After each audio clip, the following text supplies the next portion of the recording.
personal integrity, achievement, leadership, humility. As students at the University of Virginia, Pete Gray and Ed Carrington continually demonstrated these qualities, and they are characteristics fostered by the scholarship that bears their names. The Gray-Carrington Scholarship Award, one of the most prestigious honors a University of Virginia student can attain, serves as a memorial to two alumni who embodied the best of the university's ideals and traditions.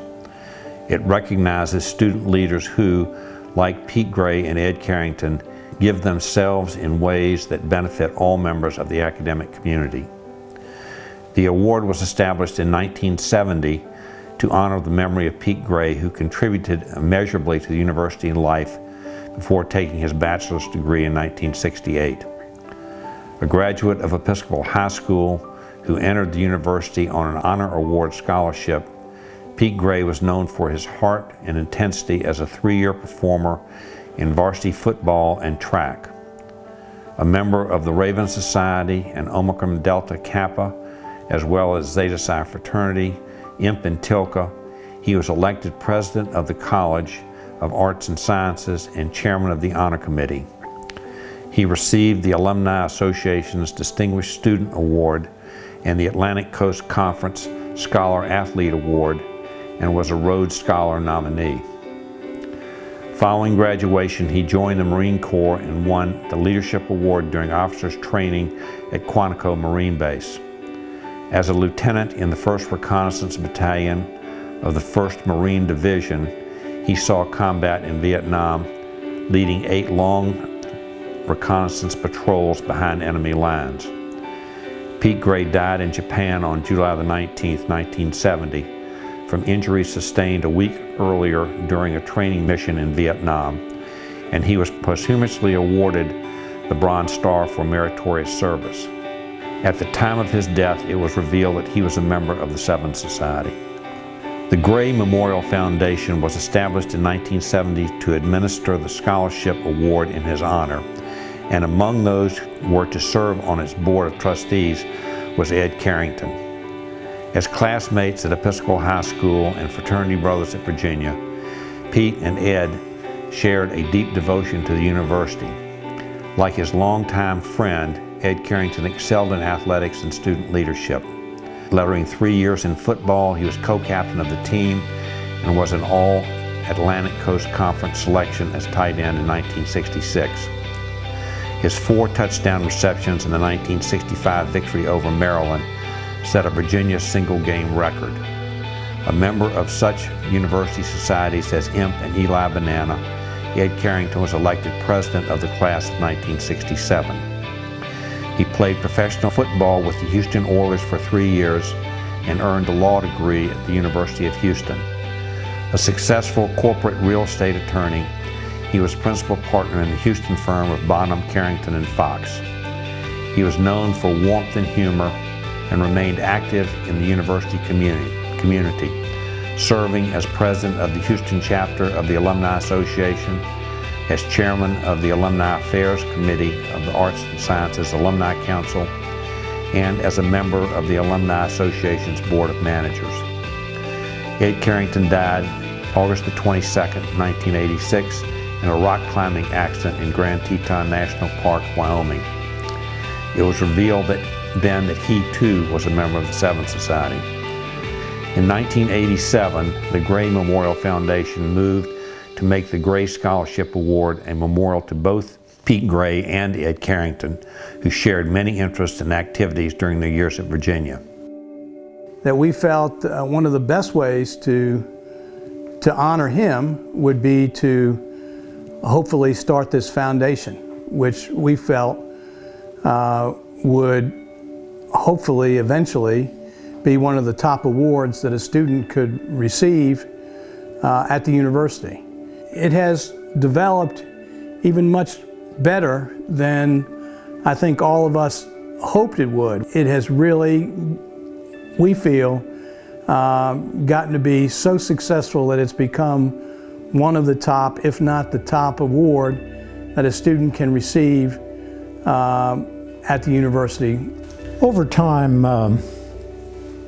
there has been no experience that has meant more to Petey, my wife, and I than our relationship with the Gray Carrington Foundation. It's been a big part of my life to be associated with not only the original trustees, but the people who have won the Gray Carrington Award, and their families, their wives, their children.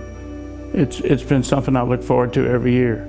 I'm just proud to be associated with this award to represent people who were just incredible.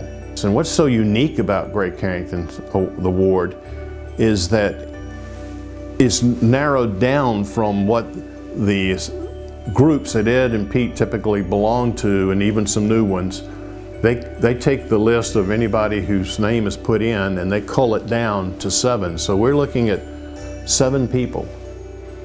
7 people. And I don't mind at all telling them about Ed and Pete. I think it's important that they know, and we make a point of doing that. Pete just was extremely well thought of. If you look down the list of his participation and accomplishments at Virginia, it's just, I mean, you just can't believe that anybody could do as many things as he did.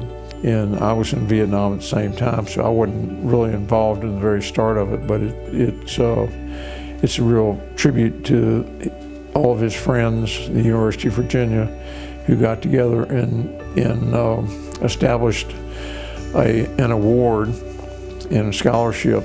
Ed Carrington, in his senior year, he possesses the highest quality of leadership and honor, which has served to generate the highest level of respect from students and faculty.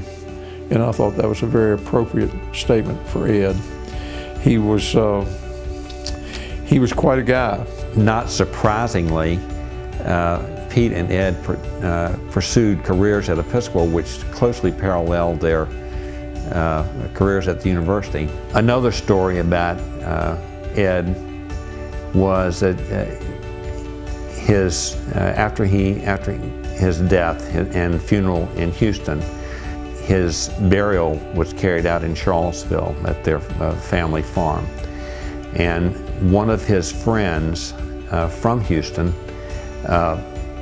drove from Texas to Charlottesville to attend that funeral, and made the comment to one of our friends that he never knew anybody who had as many best friends as Ed Carrington did. And I think that speaks volumes for the type of person he was. It has been a real blessing to be able to stay in touch with and keep up with all of our friends who have served as trustees on the foundation. I spend a lot of my time observing people, and so I knew that they were committed to the university.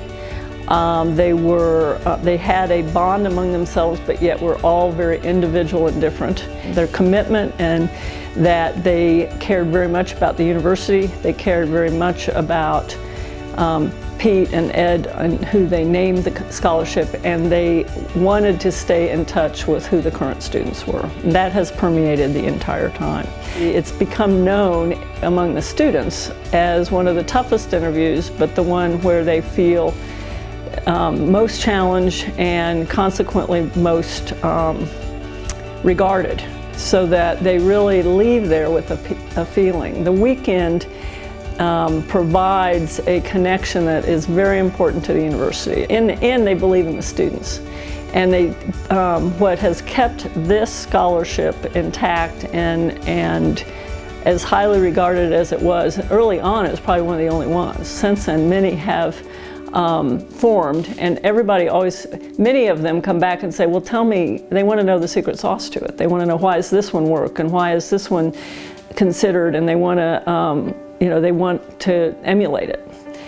But in the end, what it boils down to the trustees, and it boils down to a commitment that they have held it in high regard, and they've come back every year, and it matters. I have not seen that level and breadth of commitment in any other group. In the time it was established, we were a small, homogeneous institution, and everybody knew each other.